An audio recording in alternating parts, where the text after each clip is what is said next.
Buenos días a todos. Mi nombre es Beatriz Santos, soy profesora de la Universidad de Salamanca y también me acompaña Marina García, que es investigadora.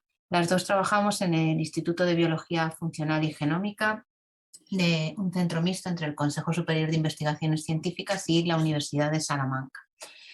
Saludamos a todos los que estáis conectados, que sois muchos institutos de distintos sitios de España, y agradecemos especialmente la presencia y el trabajo de vuestros profesores para poder conectar a esta charla.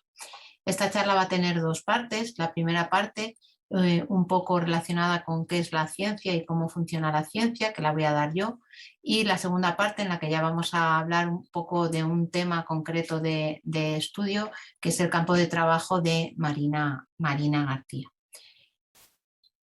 En primer lugar, hay que poner de relevancia que la ciencia es esencial para avanzar en cualquier sociedad y que está y forma parte de nuestro día a día.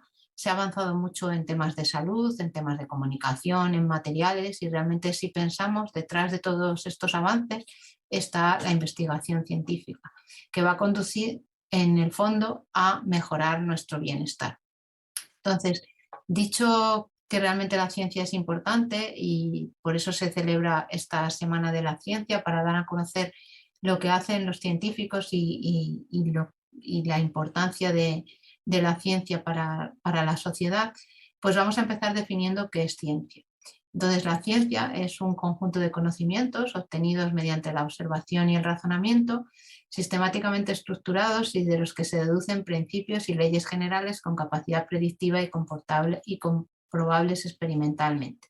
Esta es la definición que viene en el diccionario de la Real Academia Española, y realmente podemos extrapolar dos conceptos importantes. Por un lado, los nuevos conocimientos, y por otro lado, el método que se utiliza para adquirir estos nuevos conocimientos.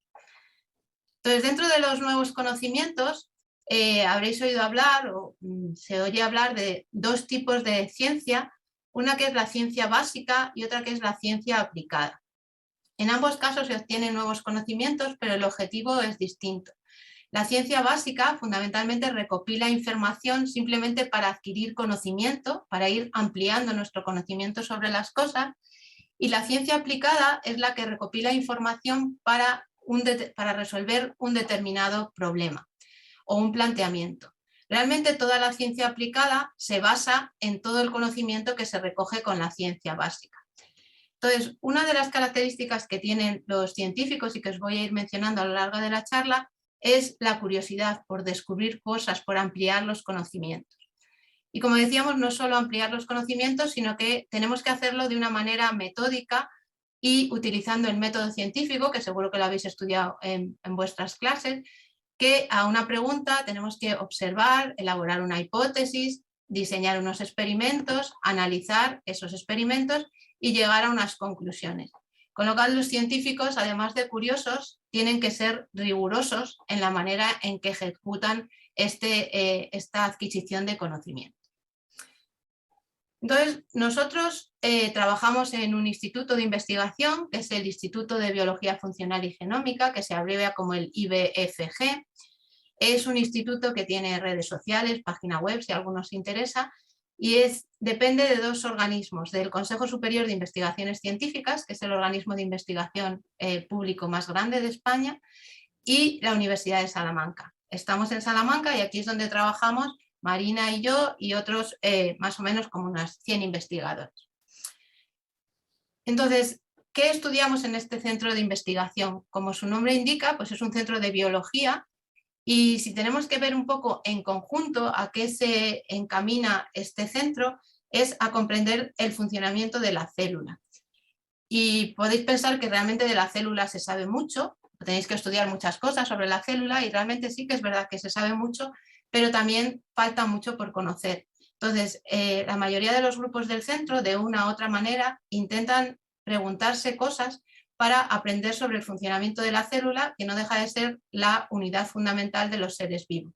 Entonces, cómo las células se dividen, por qué se dividen, por qué separan, por qué duplican el DNA, cómo reaccionan a distintos factores, o bien cómo se diferencian, qué hace que una célula tenga una función u otra. Entonces, todas estas preguntas son las que en conjunto el IBFG intenta responder desde distintas aproximaciones. Entonces, ¿qué células utilizamos en el IBFG? Pues en experimentación, en investigación se utilizan distintos modelos experimentales.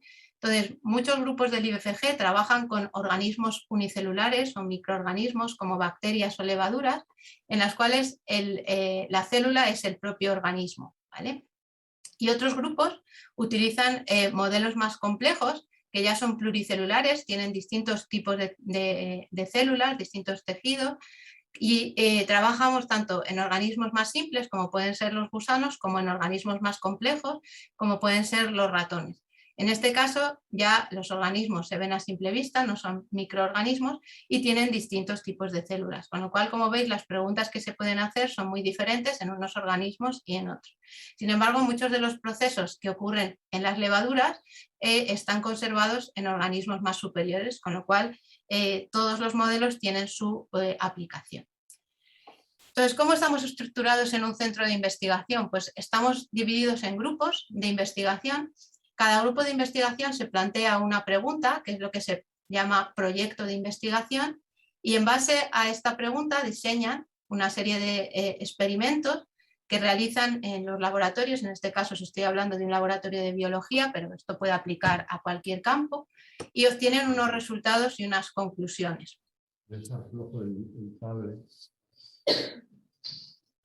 Otra de las características de los científicos es que normalmente trabajamos en equipo.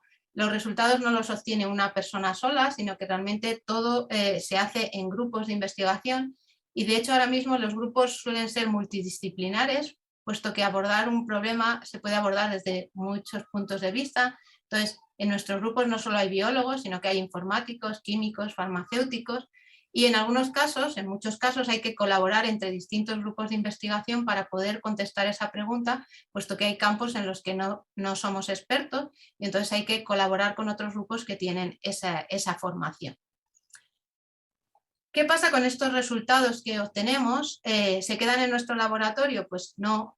Lo que es importante para avanzar es que la investigación se dé a conocer lo que se está haciendo en los distintos laboratorios. Entonces, esta investigación se publica. Y para eso hay unas revistas científicas, hay revistas más generales como Nature y Science, que son de todos los campos, y hay otras más específicas de biología. Y una cosa que es importante en ciencia es que se utiliza un lenguaje universal, que es el inglés. Todos los científicos hablamos en inglés y nos comunicamos en inglés, con lo cual esa es una manera de poder interrelacionar entre todos nosotros sin necesidad de ningún tipo de traductor. ¿Todo lo que mandamos a publicar se publica? Pues no, tiene un proceso de revisión. Esos trabajos que nosotros mandamos a las distintas revistas a publicar se revisa por otros investigadores, y esos investigadores ponen de manifiesto pues, si está correctamente realizado, si los resultados tienen que ver con las conclusiones. Esto es lo que se llama peer review, y una vez que ha tenido lugar esa revisión, entonces es ya cuando aceptan o no el artículo y ya se publica en la revista. Este es el aspecto que tiene un artículo científico, la primera página, tiene la revista, el título, los autores, de dónde son esos autores, un poco el resumen. Y estos artículos que están publicados en estas revistas, para poder tener acceso a ellos tienes que estar suscrito a las revistas. Entonces eso limita un poco el acceso de los investigadores a algunos artículos. Entonces ahora últimamente se está publicando mucho en lo que se llama ciencia abierta, de manera que hay una publicación que está abierta a todo el mundo, independientemente de que estés suscrito o no a la revista en la que se ha publicado. Entonces eso también amplía un poco el campo de investigación. Y luego otra parte importante es que eso, según lo habéis visto, pues son temas muy específicos, realmente hechos por investigadores para gente especializada. Y luego hay que hacer un segundo paso, que es llevar esa ciencia al público, y para eso están otras muchas plataformas, están los medios de comunicación, las redes sociales, la divulgación científica, que es lo que estamos haciendo hoy, que lo que intenta es pasar esta ciencia más especializada a ciencia más divulgativa. Y aquí quiero hacer un inciso para hacer un poco de publicidad de nuestras actividades. Entonces, si vosotros os queréis sentir un poco como científicos e intentar resolver algún problema, plantearos una pregunta, tenemos esta actividad que es una gincana virtual en la que podéis participar el 25 de noviembre a las 6 de la tarde, es virtual por Zoom. Y en este caso vais a intentar encontrar una cura para una enfermedad. Son distintas pruebas las que tenéis que ir resolviendo y la verdad es que está muy interesante, os podéis apuntar por grupos, hay premios, entonces si a alguno os interesa está la inscripción en la página web o bien en las redes sociales. Entonces, una vez que ya hemos hecho la publicidad, otra cosa que es interesante es que generar conocimiento lleva mucho tiempo. Aunque la gente piensa que todo es muy rápido, la ciencia es muy lenta, con lo cual otra característica de la investigación es que hay que tener paciencia. Y aquí simplemente os pongo un ejemplo relacionado con la pandemia, que la tenemos aquí día a día. La pandemia está producida por un coronavirus, como sabéis, y la manera de solucionarla o de atajarla ha sido la vacuna de mRNA. Esto nos parece que desde el 2019, pues que los conocimientos, que se ha avanzado muy lento o muy rápido, dependiendo de con quién hable, pero realmente para saber cómo eran los coronavirus, la estructura y cómo funcionaban, ha habido una ciencia básica detrás que se empezó en el año 66.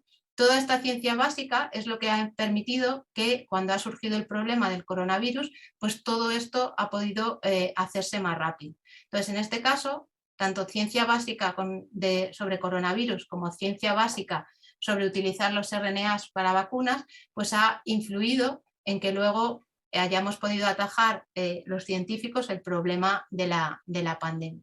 Y aquí no ha intervenido un científico concreto, sino que han sido la aportación de montones de científicos y pequeñas aportaciones, que es lo que ha llevado al conocimiento de los coronavirus y a la obtención de las vacunas, por ejemplo.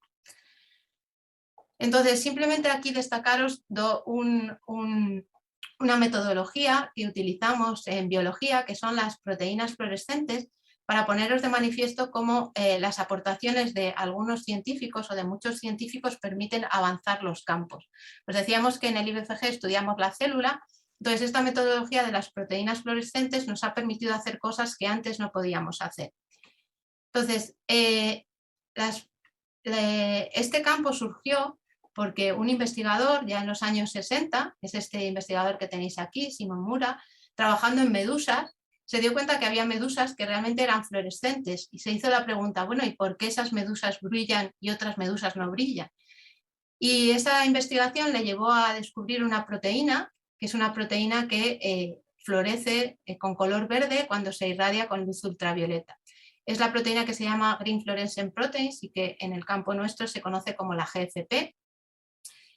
Unos años más tarde, este investigador y todo el grupo que hay detrás de él se hizo la pregunta de, bueno, si las medusas son fluorescentes, ¿podríamos hacer otros organismos fluorescentes? ¿Podríamos usar esto como algún tipo de marcaje? Entonces, en el año 94 ya se empezaron a poder realizar experimentos en el que bacterias se podían hacer fluorescentes y esto ha evolucionado mucho en los siguientes años y ahora mismo utilizamos este tipo de tecnología en todos los modelos experimentales que os he presentado al principio, los gusanos, las moscas, los peces, los ratones, y es una herramienta que ha sido fundamental. Hubo otro grupo de investigación que dijo, bueno, pues sí, ¿por qué si podemos tener una proteína verde, por qué no la podemos tener de más colores? En este caso es un químico y decidió pues hacer lo que tenemos una batería de colores de proteínas fluorescentes. Entonces tenemos proteínas fluorescentes de todos los colores o de muchos colores. Hay verdes, amarillas, rojas en distintas tonalidades. ¿Y esto qué nos va a permitir? Pues que podemos marcar células de distintos colores y eso también nos da versatilidad para hacer otro tipo de experimentos. Aquí tenéis, por ejemplo, una corteza cerebral donde hay neuronas marcadas con distintos colores según, bueno, pues distintas proteínas que están expresando. Entonces, esto llevó a reconocer el trabajo de estos investigadores como un premio Nobel en química en el 2008 porque era un avance muy importante en biología, pero realmente no solo fueron ellos, sino todos los científicos que pusieron su granito de arena para que esto fuera posible. Y el gran paso que dio es poder ver el funcionamiento de las células in vivo. Entonces, esto es un paso importante y que luego Marina os dará algún ejemplo. Entonces, simplemente espero que con esto os hayáis interesado por la ciencia. Creo que la ciencia es una profesión apasionante, que tiene muchos retos, tanto a nivel individual como a nivel colectivo.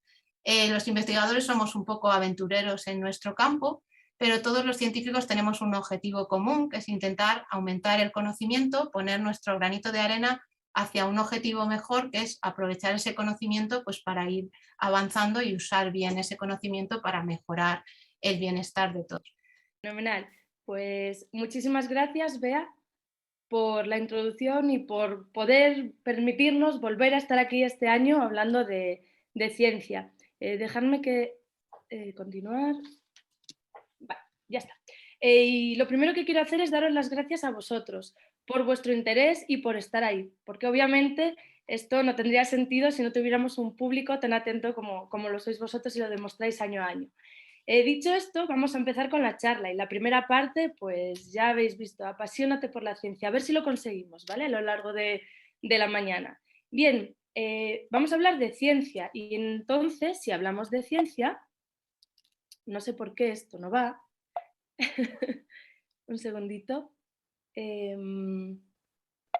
Quita el puntero. Lo voy a quitar, sí, porque si no... A veces es eso. Vamos a ver si ahora al arrancar me va y si no quito el puntero, ¿vale?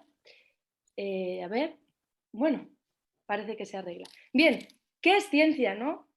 Quizás si yo planteo esta pregunta al aire, pues muchos estén pensando en unas cosas, en otras. Vamos a ver si coincidimos en alguna, ¿vale? Para mí ciencia es conocimiento, es razonar, es observar, generar una serie de hipótesis, experimentar, todo esto con unos objetivos claros y teniendo presente el método científico, que es muy importante para nosotros.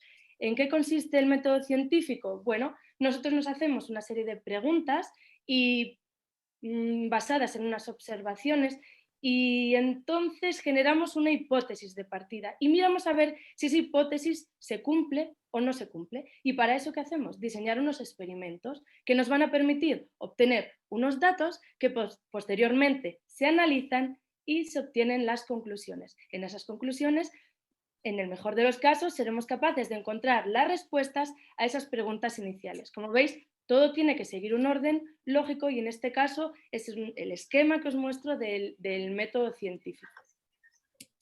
Bien, en realidad la investigación en este caso, pues lo que consiste es en recopilar, organizar y analizar una serie de información para aumentar la comprensión de un proceso. Por ejemplo, aplicando el método científico, somos capaces de resolver problemas o explicar observaciones que vemos en el laboratorio. En definitiva, los investigadores lo que tratamos de hacer es juntar todas las piezas de este puzzle para darle sentido a esas observaciones que realizamos. Bien, y esto es importante tener presente que es un trabajo en equipo. Hablamos siempre de grupos de investigación, porque el individualismo en ciencia no tiene sentido. Nosotros siempre trabajamos o bien con otra persona, con personales de nuestro mismo grupo, aportando ideas, conocimiento, técnicas que uno maneja mejor que otro, etcétera, etcétera. Y también es importante no solo trabajar y colaborar en el grupo de investigación, sino ampliar fronteras. Es muy importante trabajar y colaborar con otros grupos que tienen otros conocimientos, que nos pueden aportar esas prácticas que nosotros no dominamos. Y así, en nuestro caso, por ejemplo, colaboramos con distintos grupos de España, participamos en redes de investigación que nos enseñan sus trabajos y a la vez nosotros podemos enseñarle lo que estamos haciendo. Entonces, trabajamos con gente de Madrid, de Barcelona, de Santiago, de otras ciudades y no solo eso, sino que a nivel de europeo, pues también podemos ampliar esta lupa para ver que tenemos conocidos científicos en Inglaterra, Suecia, Holanda, Italia, Francia, y esto es muy enriquecedor siempre. Además, en ciencia es muy importante las estancias en otros laboratorios. Podéis entender con todo lo que estamos hablando que unos pueden colaborar con nosotros o directamente nos pueden enseñar lo que hacen para que nosotros podamos el día de mañana colaborar. Entonces, de esta manera, pues como veis, estamos conectados, digamos, a nivel mundial, podemos decir, porque también conocemos gente en Arabia, en Estados Unidos, en Argentina, México, Brasil, y esto es fundamental. ¿Y cómo nos comunicamos entre nosotros? Bueno, pues teniendo presente el lenguaje internacional, el idioma internacional de la ciencia, que es el inglés. Esto es muy importante también para los científicos, manejar el inglés pues para poder dialogar y entendernos. Y no solo para esto, sino porque nuestro trabajo necesita ser publicado. Es la manera que tenemos de diseminar nuestros resultados y que otras personas también puedan leer lo que estamos haciendo. Y las publicaciones generalmente son en inglés. Son unas publicaciones no de cualquier manera. Tenemos que elaborarlas bien, estar seguros de los resultados, replicarlos, validarlos y además, antes de ser publicados, son revisados por otros científicos para verificar que efectivamente ese trabajo está bien hecho, ¿vale? Esas publicaciones que en ocasiones manejan lenguajes un poco más técnicos, más complejos, que digamos que pueden ser un poco más difíciles de entender por un público que no está acostumbrado a trabajar en ciencia en nuestro propio campo, se pueden traducir a un lenguaje un poco más coloquial y eso es muy importante, ¿vale? Como veremos ahora. En este caso os he puesto 3 ejemplos de publicaciones recientes de nuestro grupo, pero al año se publican millones de trabajos científicos que tienen que ser revisados, ¿vale? Es una tarea ardua.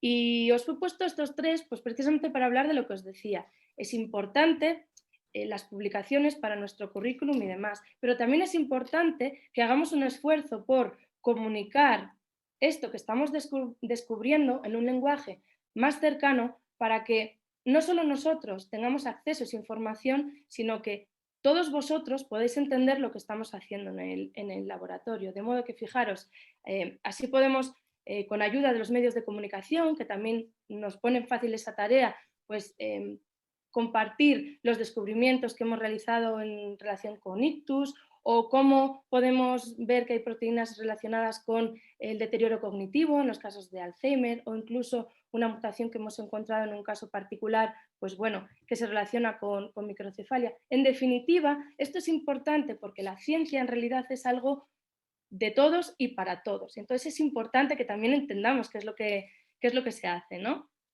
Bien, porque la ciencia permite avanzar, avanzar en salud, avanzar en comunicación, se generan nuevos biomateriales que son interesantes para nuestro día a día y en definitiva todo ello repercute en nuestro bienestar. Bien, y no solo permite avanzar, sino que permite adquirir nuevos conocimientos, como comentábamos antes.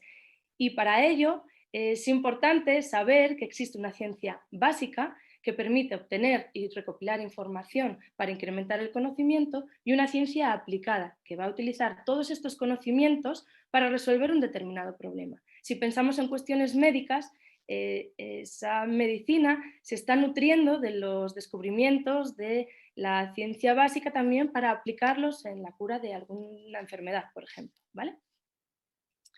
Pues bien, nosotros, como ya ha dicho Bea, trabajamos en el Instituto de Biología Funcional y Genómica. Nos dedicamos a estudiar los seres vivos, por así decirlo, de una manera bastante sencilla. Y junto con otros investigadores, más de 100 científicos y científicas, pues estamos tratando de resolver esas cuestiones que nos preocupan y para ello utilizamos distintos modelos experimentales, modelos un poco más sencillos a nivel unicelular pero con una biología muy compleja, como las levaduras, modelos como los gusanos, como el C. elegans, que seguro que a alguno de vosotros os suena, o modelos como los ratones de laboratorio, e incluso trabajamos con muestras humanas en ocasiones. Lo que queremos abordar son temas relacionados con división celular, diferenciación y en determinadas ocasiones, como es nuestro caso, ver por qué se producen ciertas enfermedades, cómo podemos hacer para que los pacientes evolucionen mejor, etcétera, etcétera. Bien, en concreto, investigamos el cerebro. Tanto Verónica como yo estamos en un grupo de investigación en el que, trabajando con modelos animales y también con muestras de pacientes, como os he comentado, en colaboración con el hospital, pues llevamos a cabo nuestra investigación. Aquí no me voy a detener porque estoy segura que Verónica os va a contar muchísimas más cosas después. Pero lo que sí quiero hacer hincapié es en que gracias a distintas metodologías nosotros podemos visualizar, fijaros, distintas células en el cerebro, neuronas, células de la glía, astrocitos, microglía e incluso los vasos sanguíneos del cerebro. Y todo esto es gracias a la existencia de una serie de proteínas fluorescentes. Como veis, el descubrimiento de estas proteínas ha sido fundamental para obtener imágenes únicas por microscopía como la que os estoy mostrando, ¿vale?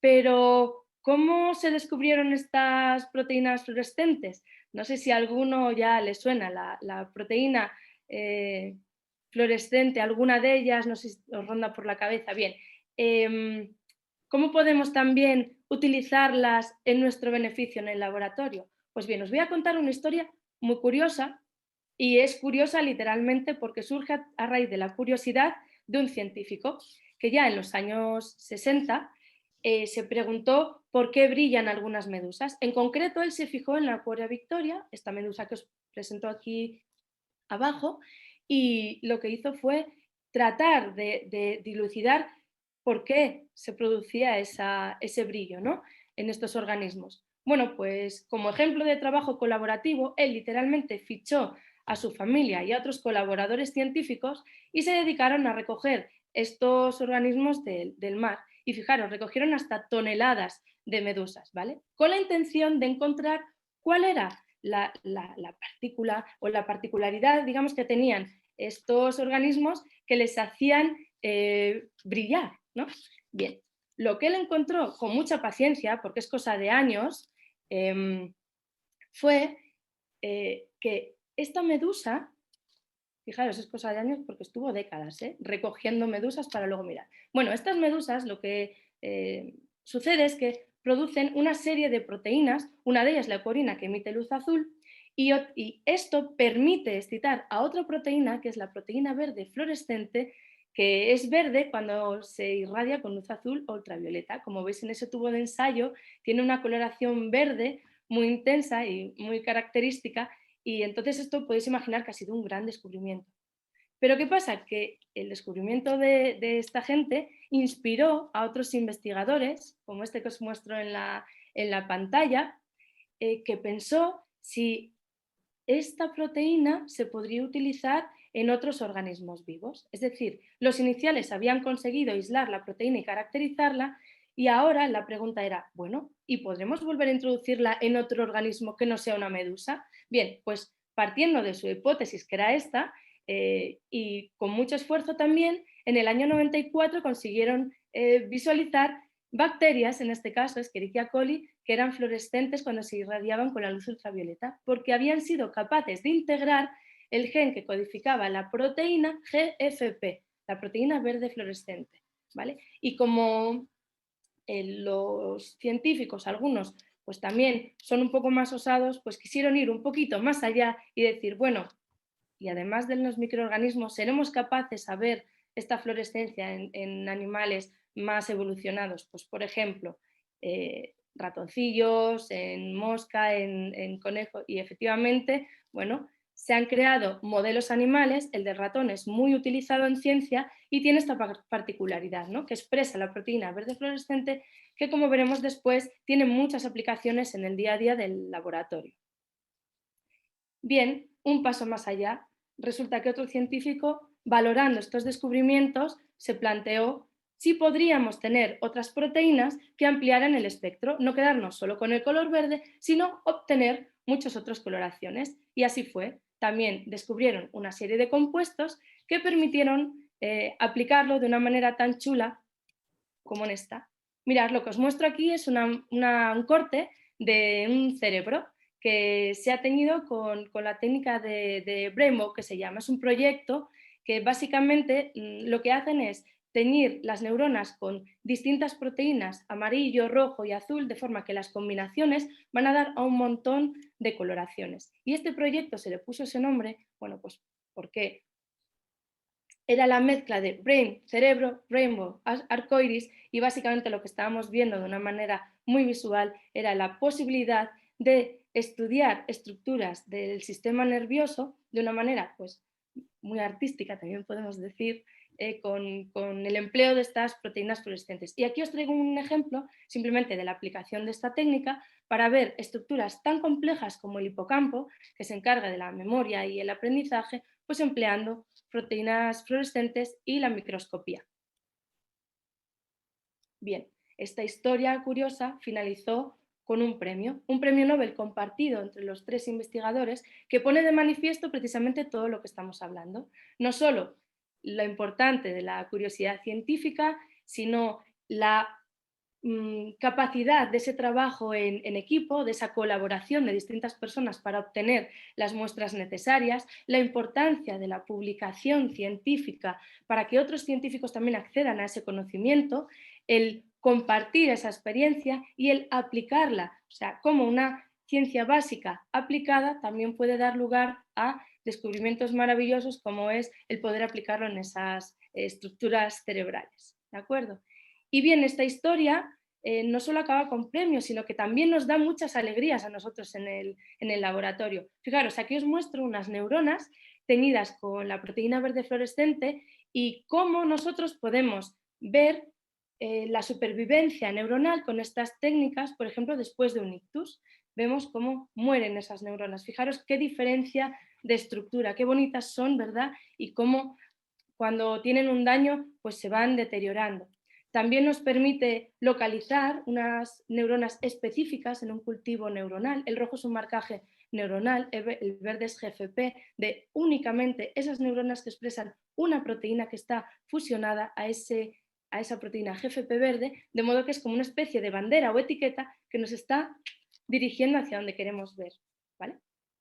Y también otra parte fundamental de nuestra investigación, en concreto de proyectos a los que yo me dedico también, que es estudiar cómo repara el cerebro después de una hemorragia cerebral. A mí esto es lo que más me apasiona, ¿no? Porque podemos ver con un marcaje de una proteína fluorescente cómo están esos vasos sanguíneos, podemos estudiar su estructura, ver si somos capaces para encontrar un tratamiento para una patología que actualmente no tiene cura. Entonces, bueno, decirme vosotros si esto de la ciencia no es apasionante. Como apasionante es lo que os va a contar a continuación Verónica, así que yo ya le doy paso y cuando quieras, Vero, todo tuyo. Vale. A ver, que comparto pantalla. Voy a dejar de compartir.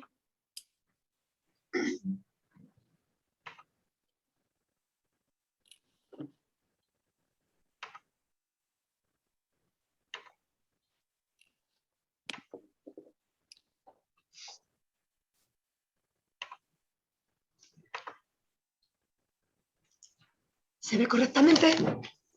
Vale. Bueno, pues a raíz de todo lo que os ha dicho Chris, yo os voy a empezar a explicar que por qué nos centramos en el cerebro. Si los organismos tienen un montonazo de órganos y de sistemas, ¿por qué nos fijamos en el cerebro y no en otros órganos? Pero Bueno. perdona un momento, no se ve en pantalla completa, se ve el PowerPoint, ¿vale? Por lo menos en mi pantalla. A ver, un momentito. La pantalla completa.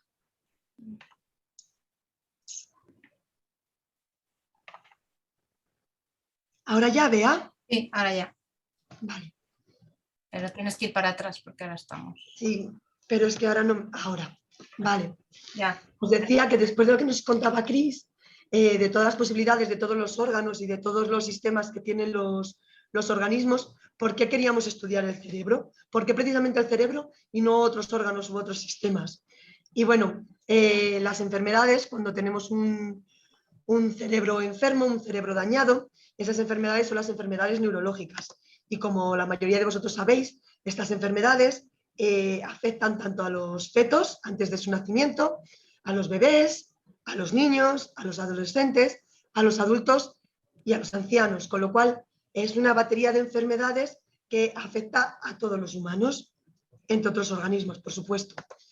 Y os voy a mostrar aquí unos datos del 2019, que son datos antes de la pandemia, de por qué es tan importante el estudio del cerebro. En España, el 20% de las muertes se llevan a cabo por enfermedades neurológicas. Y además, eso implica que son 78.000 españoles los que mueren por estas enfermedades. De estos españoles, el 4,6% son hombres y el 23,6% son mujeres. Si os dais cuenta, son porcentajes que son bastante elevados. Hay unas determinadas comunidades autónomas que tienen una prevalencia más alta para sufrir este tipo de enfermedades neurológicas, que son Cantabria, País Vasco y Navarra, y luego hay otras comunidades que tienen estas enfermedades neurológicas de menor incidencia, donde se están Canarias, Comunidad de Madrid y Extremadura. Y de todas las enfermedades neurológicas, que son muchísimas, enfermedades cognitivas, motoras, tumores, ¿cuáles son las más importantes? Ictus y Alzheimer. Y son las más importantes en el sentido de que son las enfermedades neurológicas más mortales. Todos esos datos nos los facilita cada año la Sociedad Española de Neurología. Nosotros en el laboratorio utilizamos una serie de herramientas, de las cuales también nos ha hablado anteriormente Cris, para estudiar todo el cerebro, y de forma conjunta entre los distintos compañeros en el laboratorio las utilizamos precisamente para ir distinguiendo una serie de complicaciones que se puedan dar en el cerebro y en el sistema nervioso. Por un lado tenemos los cultivos de células, por otro lado tenemos el tejido cerebral de los animales y por otro lado los modelos de ratón. Dentro de los cultivos de células os voy a hablar brevemente de los tipos de células que tenemos en el sistema nervioso.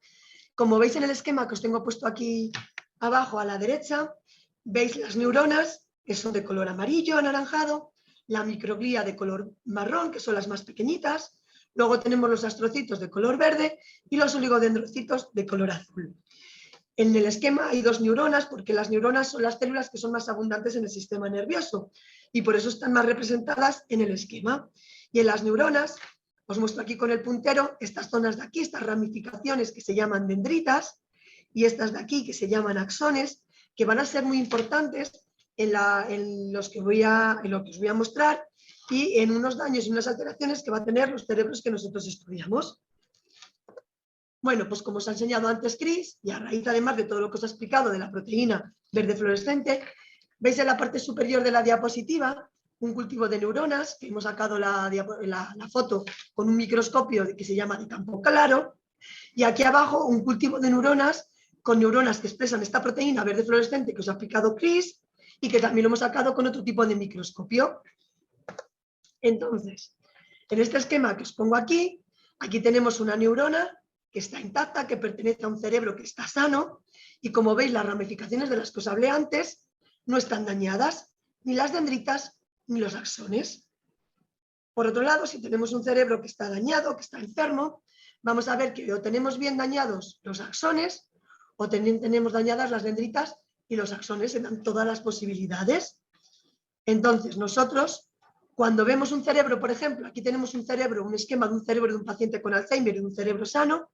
En la parte izquierda de la diapositiva tendríamos este cerebro sano en el que no se ve dañado la estructura del cerebro, y por otro lado un cerebro de un paciente que tiene Alzheimer a la parte derecha, en la que la estructura cerebral sí se encuentra dañada, porque todas las neuronas y la composición del cerebro se van a ver afectadas.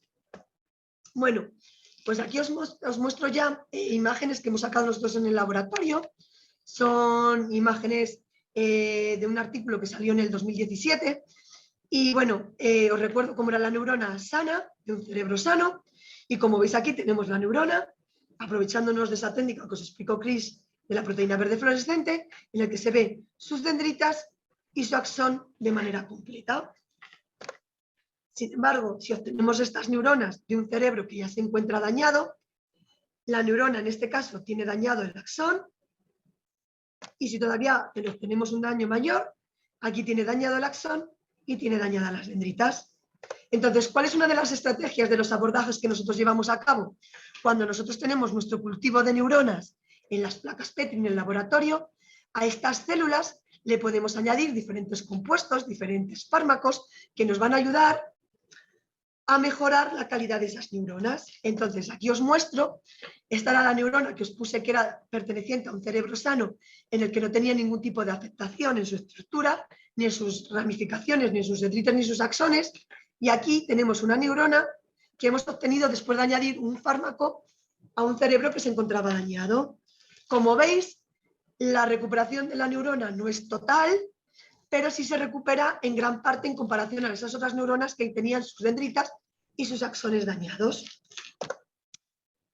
Aparte de los cultivos celulares, os comenté que también podíamos utilizar tejidos de cerebros de diferentes animales. Principalmente los laboratorios utilizan los roedores. ¿Cuáles mayoritariamente? Las ratas y los ratones. Estos son los roedores que más se emplean en los laboratorios. ¿Por qué se emplean principalmente estos modelos de ratón? Porque a estos roedores se les pueden hacer muchos tipos de modificaciones genéticas. ¿Qué obtenemos con las modificaciones genéticas? De esta manera alteramos proteínas que van a mimetizar las enfermedades que tienen los pacientes y además conseguir aumentar estas proteínas o bajar estas proteínas en los cerebros de tal manera que vamos a obtener cerebros dañados o cerebros sanos. Aparte de las ratas y de los ratones, por ejemplo, también se utilizan los hámsters en el laboratorio. Estos animales se utilizan mucho para estudiar las enfermedades de epilepsia, ¿vale? Y los conejos, que aparte de para producir anticuerpos, que además ahora nos suena mucho la palabra después de la pandemia, lo de los anticuerpos, los conejos también se utilizan para estudiar el olfato, al igual que los erizos, que también, que aunque no son roedores, son mamíferos insectívoros, también se utilizan mucho para estudiar el olfato. Y me vais a preguntar, ¿y por qué el olfato? El olfato es una de las cosas que pierden los pacientes que tienen Alzheimer. Es una de las cosas que pierden esos pacientes. Entonces también se estudia el olfato como posible pronóstico de estudio del Alzheimer. Y bueno, nosotros en el laboratorio principalmente ¿con qué trabajamos? Con modelos de ratón. ¿Y a nosotros qué hacemos a los ratoncitos? Pues a nosotros en los ratoncitos nos vamos a centrar en su cerebro. Y lo que vamos a hacer es sacrificar a los animales, les extraemos los cerebros y los vamos a estudiar. Y antes de continuar con lo que es el estudio del cerebro propiamente dicho, os voy a hablar unas pequeñas pinceladas de cómo trabajamos con los animales. Para que nadie tenga un poco de sentimiento de pobrecitos los animales, que sepáis que todos los animales que utilizamos en el laboratorio se utilizan bajo unas condiciones tanto de seguridad como de higiene, como de legislación muy controlados. Hay una única ley, un real decreto, desde el 2013, que se encarga de establecer unas normas básicas para trabajar con los animales de experimentación, tanto para sus fines científicos como para los fines de la docencia, ¿vale? Y no todo el mundo puede trabajar con animales en el laboratorio. Tanto Cris como yo estamos capacitadas por diferentes órganos y entidades. Estos órganos y entidades, después de hacer una serie de cursos en el que nos imparten una serie de conceptos y nosotros realizamos una serie de prácticas, nos dan una capacitación que nos permiten trabajar con animales en el laboratorio. Y siempre teniendo en cuenta una cosa que quiero que os quede claro, que es la regla de las 3 R's, que es refinamiento, reducción y reemplazo. Es decir, el animal nunca puede sufrir. Siempre que podamos reemplazar un animal por otros modelos, se reemplazaría. Y el refinamiento, reducción y reemplazo es que la técnica esté lo más purificada posible, ¿vale? Entonces, una vez que tenemos en cuenta esto, seguimos estudiando nuestros cerebros. Y aquí os pongo un ratón de laboratorio al que después de anestesiarlo y que el animal, ya os digo, no sufre, para que nadie hiera la susceptibilidad de sus sentimientos, veis cómo tenemos aquí un cerebro de ratón que lo hemos extraído y con un equipo muy sofisticado lo hemos cortado. Y tenemos aquí una loncha de ratón que vamos a estudiar. E igual que os expliqué con las neuronas, aquí tenemos secciones de tejido de hipocampo. El hipocampo es una estructura muy importante en el cerebro porque es el encargado de controlar las emociones y los procesos de aprendizaje y de memoria, que como ya sabéis, en diferentes enfermedades neurológicas, como puede ser Alzheimer, como puedan ser los síndromes del espectro autista y demás, pues se encuentra alterado. Y entonces se estudia muchísimo, nosotros estudiamos muchísimo en el laboratorio. Aquí a la parte izquierda de la imagen veis un corte de un animal con un cerebro sano, donde de nuevo volvemos a ver estas neuronas verdes con las dendritas totalmente formadas y sin ningún tipo de complicación. Y este corte de aquí proviene de un ratón con un cerebro dañado, en el que veis que las neuronas se encuentran muy afectadas y sus dendritas están rotas. Luego, al igual que hacíamos con los cultivos de las neuronas, también podemos inyectar fármacos a los animales. Entonces, hay, en este caso, en este artículo que también os he hablado antes de él, el del 2017, en este caso les inyectamos a los animales un fármaco que se llamaba Fasudil, y entonces lo que hacíamos era revertir parcialmente ese efecto en el que las neuronas se encontraban dañadas. No volvíamos a obtener este fenotipo de un cerebro sano, pero sí revertíamos parcialmente el daño que tenían las dendritas de las neuronas. Si os recordáis el esquema de los que os hablé al principio, aparte de las neuronas, teníamos otro tipo de células en el sistema nervioso, astrocitos y microglías, y también lo hemos estudiado en estas imágenes. Esto no se ha salido todavía, no está publicado, lo estamos estudiando ahora en el laboratorio. Estos animales son animales jovencitos de 21 días de vida postnatal, y aquí lo que estamos estudiando ahora son enfermedades de neurodesarrollo. Principalmente estamos estudiando enfermedades relacionadas con el espectro autista. Entonces, animales que no tienen dañadas las proteínas relacionadas con los síndromes de espectro autista, veis cómo tienen las prolongaciones de las dendritas de nuevo sanas, y aquí en color rojo vemos los astrocitos y en color azul vemos las células de la microglía. Esto lo hemos estudiado igualmente en un cerebro de un ratón que tiene esas proteínas dañadas, y aparte de nuevo ver las prolongaciones de las neuronas rotas, veis que el número de astrocitos, que lo podemos cuantificar por una serie de programas informáticos, bueno, pues veis que el número de astrocitos es mayor, al igual que el número de células de la microglía, que también aumentan en estos animales, ¿vale?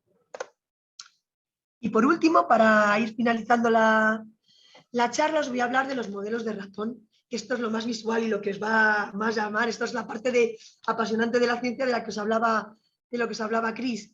Igual que un médico observa los diferentes pacientes que van mejorando con los tratamientos, pacientes que tienen temblores en el caso de la enfermedad del Parkinson, o humanos que son normales o con obesidad, nosotros estudiamos los animales en el laboratorio y estudiamos nuestros ratones y el comportamiento que estos tienen bajo unas pruebas que nos hacen estudiar su aprendizaje, su memoria y su control motor.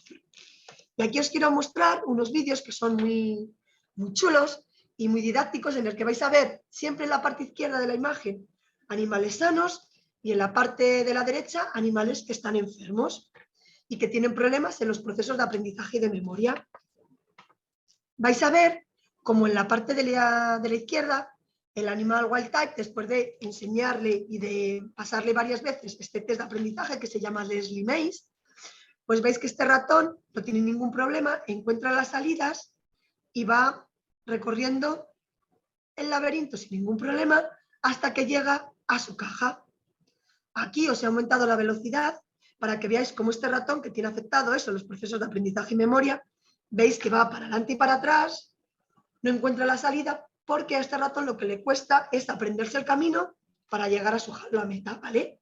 Y entonces el pobre animal constantemente está yendo para adelante y para atrás, hasta que después de mucho tiempo consigue encontrar la salida y llegar a su jaula meta, ¿vale?